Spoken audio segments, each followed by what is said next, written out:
Mike's Daily Podcast. We've opened up Café Anyway to you, and you may enter and enjoy yourself. Have any beverage you'd like. Okay, that was not necessary. You're gonna pay for that. What the? Hey, how come? How come that guy's here? Muttley's here.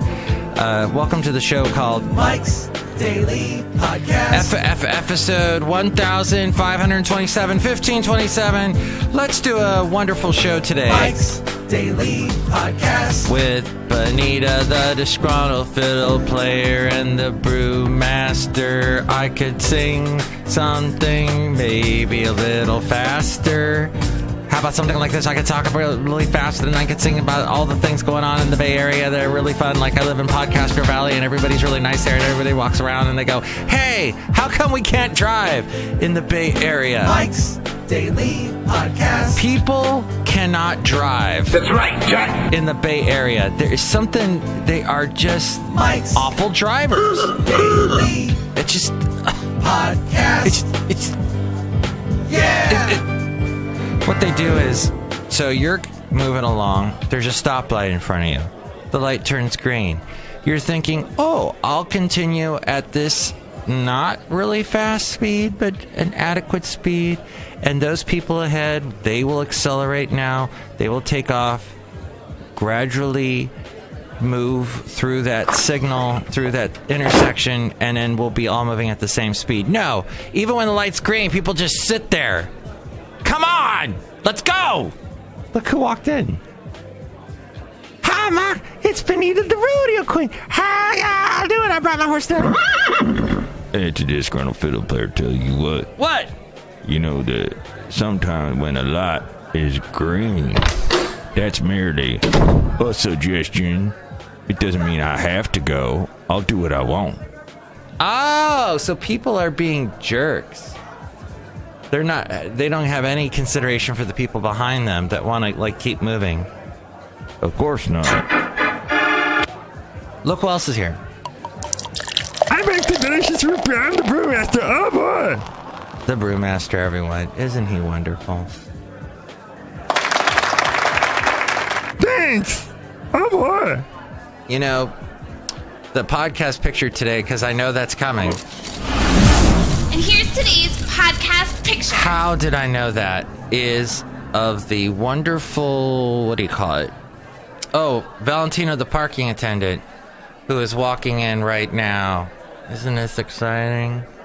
And it's Thursday. Look who it is. Hello there, Mike. This is Valentino, the parking attendant. I can't believe it's almost done this week. Hey, day. Yes, the week is almost done. We did do a podcast every day this week, so that's why maybe I feel a little tired of doing podcasts. But whatever. Cafe whatever. I mean, the name of the place is called Anyway. I like it like that. Oh, my. Something must be wrong with you. That's true. What I was going to say was, some people say the word a lot. I've talked about this before, but there is someone who I work with who is not on the air, who was, hey, you know, I never noticed how much I hate when people say until I met a guy who never says who just zips through, is very eloquent, knows exactly what he needs to say, says it, and is to the point. He was having a bromance with this guy, I guess. He was in total awe. He was enamored of this person. And little angels were flying around him and whatnot. My point being, because that's the catchphrase of the show, my point being is that... Busted eardrums. I almost said but I went instead. Is I do not understand this show. Someone that I work with is a huge fan of Star Trek.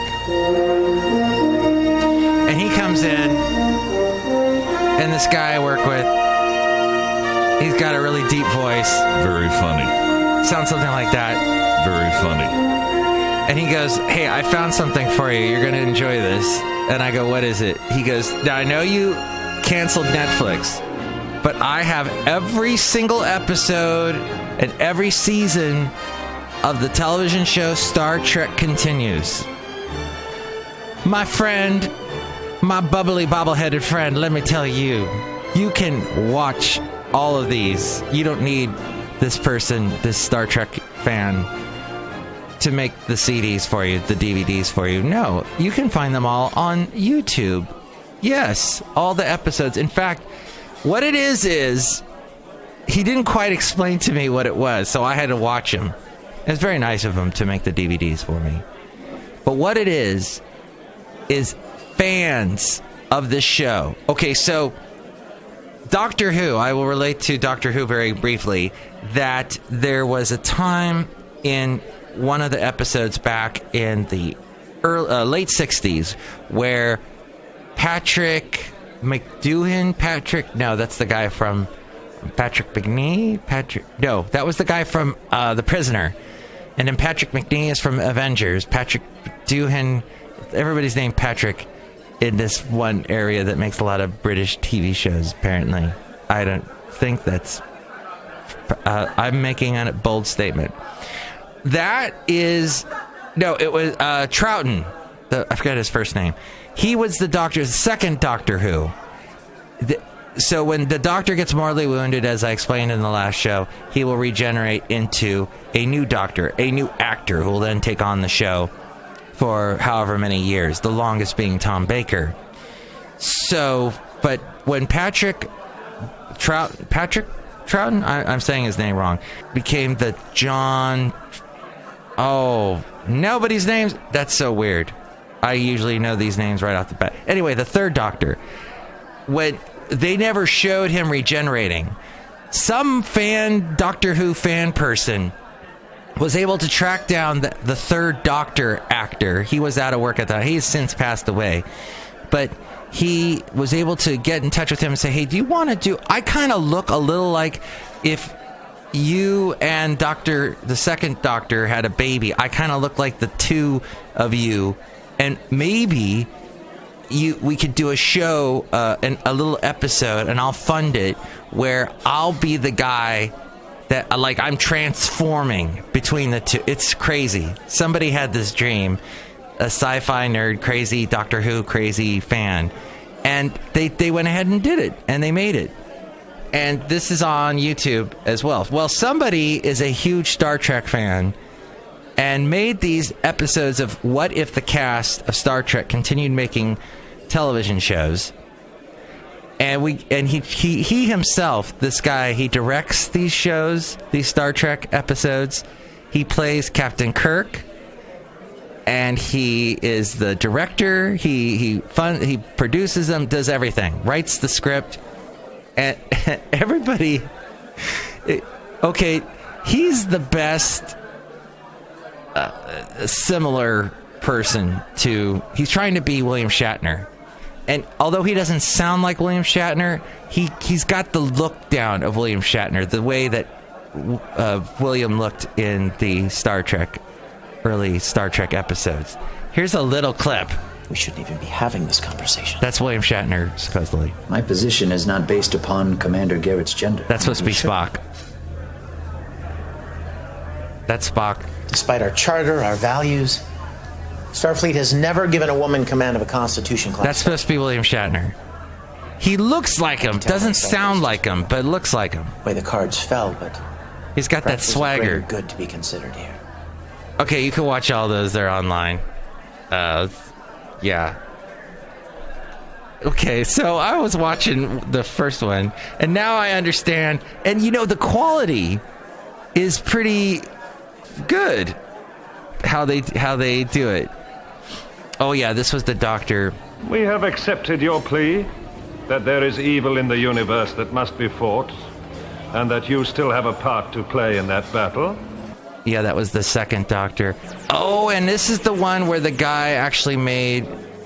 Yes! Okay, this is that what I was just explaining to you. Pertwee! You're safe in the TARDIS. Oh, there he is. He's an old man now, John Pertwee, and he doesn't have much dialogue. They just have him.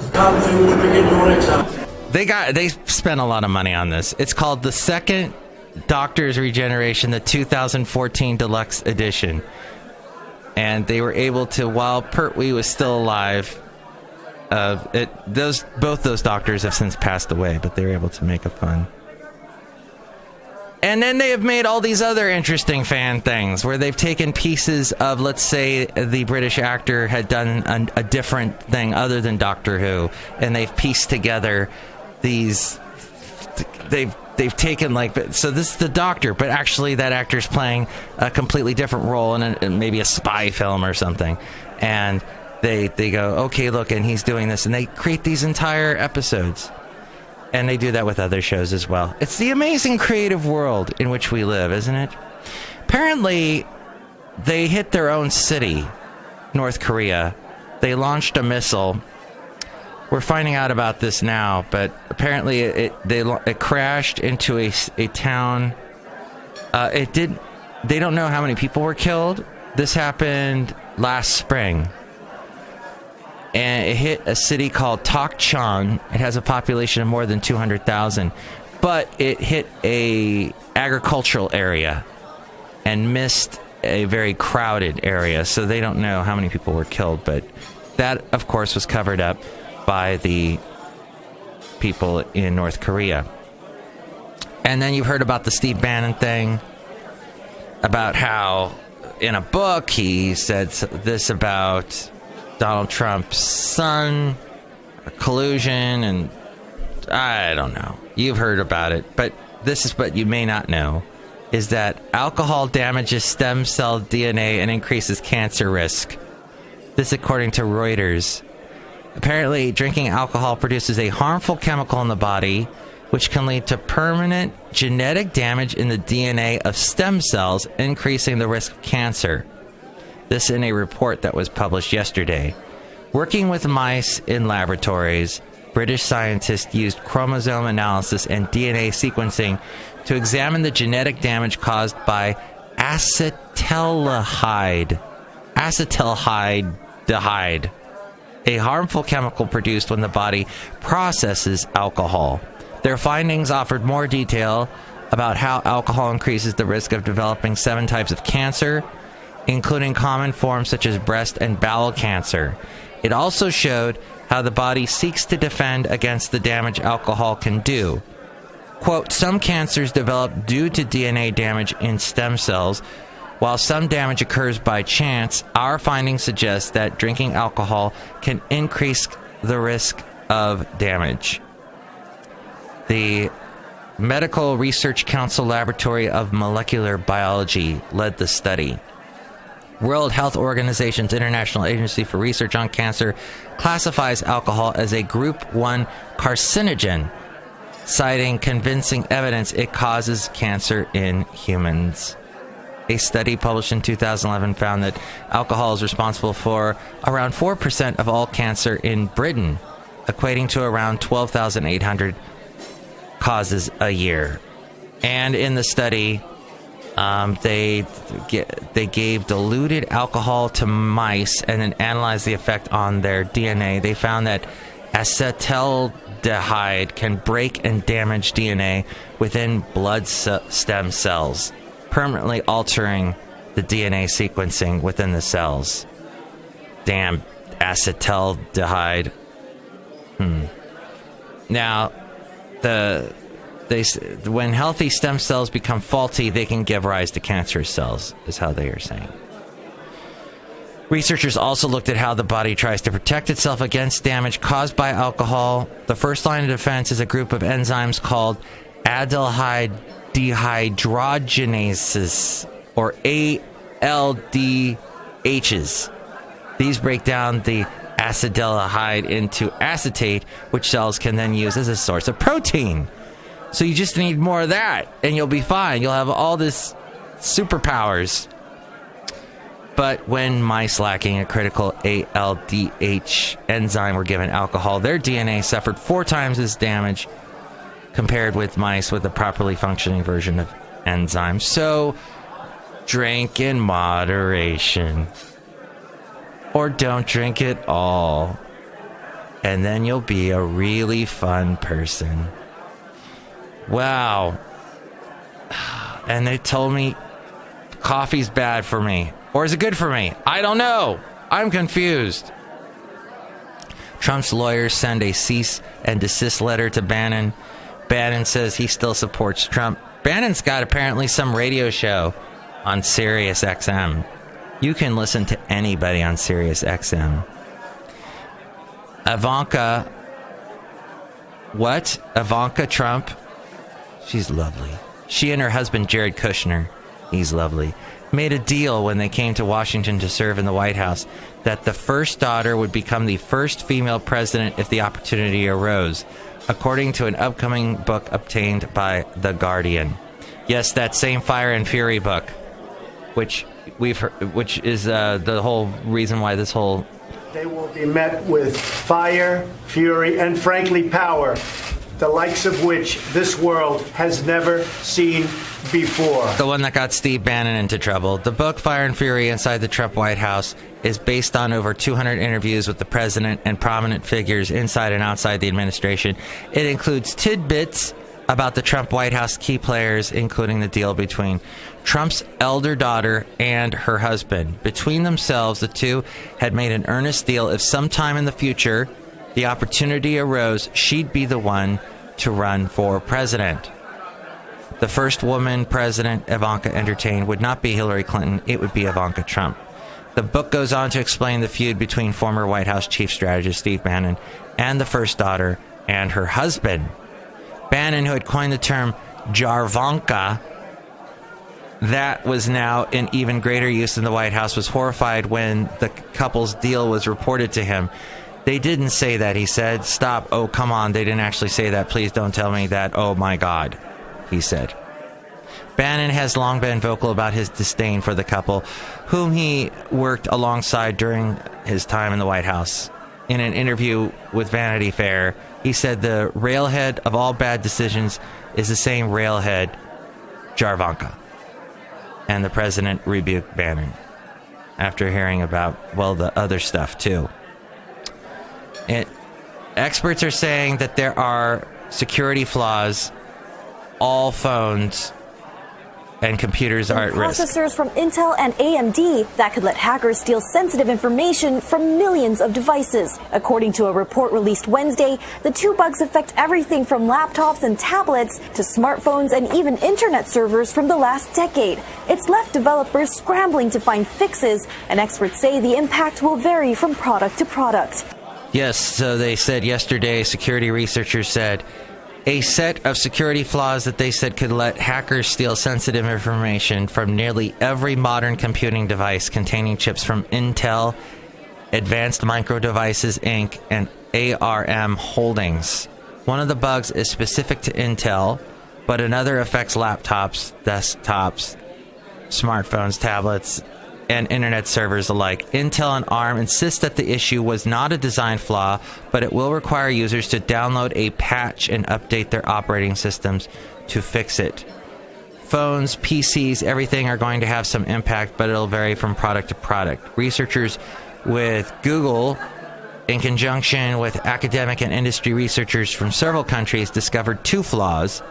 The first, called Meltdown, affects Intel chips and lets hackers bypass the hardware barrier between applications run by users and the computer's memory, potentially letting hackers read a computer's memory and steal passwords.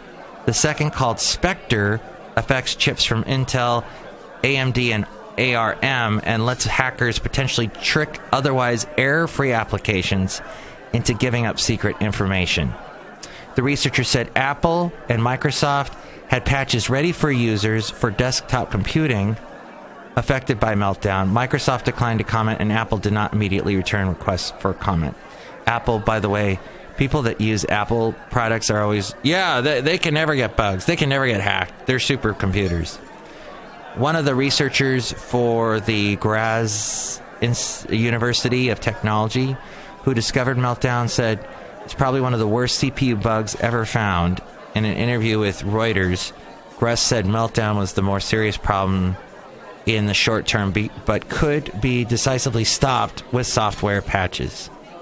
An inspector, the broader bug that applies to nearly all computing devices, is harder for hackers to take advantage of, but less easily patched, and will be a bigger problem in the long term. Speaking on CNBC, Intel's Krasnick said that Google's researchers told Intel the flaws a while ago, and that Intel has been testing fixes that device makers who use its chips will push out next week. But before the problem became public, Google said on its blog that Intel and others plan to disclose the issue on January 9th. Google said it informed the affected companies about the Spectre flaw June 1st of last year and reported the meltdown flaw after the first flaw, but before July 28th of last year.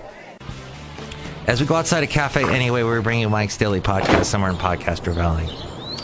Always keep an eye, change your passwords regularly. Always keep an eye on all your money accounts and your, keep an eye out for anything weird going on. And I say, don't have a bunch of apps on your phone. Everybody's telling you to download this app, download that app. No, you don't need to download a bunch of apps. Get the main apps that you need for stuff, like Google Maps. I need that every day to get to and from work, to get home. I need it. I need my email app. I need I don't need that one. I'm going to delete that one right now. I need my voice recording app so I can record my dog barking like this right here. Basil the Box. Just strip it down. You don't need a bunch of apps. I'm crazy. I'm just so crazy mad at people that are like, oh, you need this app, you need that app. No. A, you're taking up memory on my phone. B, you're opening me up for hackers. Stop it. So just be aware. That's all I'm saying, is aware. And don't ever say the word because it sounds bad. I hope I didn't bore you too much. It was National Science Fiction Day yesterday or the day before, something like that. So it was fitting what we talked about on today's show, I think, don't you? Next show, it's going to be the wonderful Madame Rootabega, Valentino, and Bison Bentley. I will speak with you anon. Mike's Daily Podcast is written and produced and performed by Mike Matthews. His podcast is super easy to find. Download or listen to his show and read his blog at mikesdailypodcast.com. Email Mike now at mikesdailypodcast@gmail.com. See you tomorrow. Bye.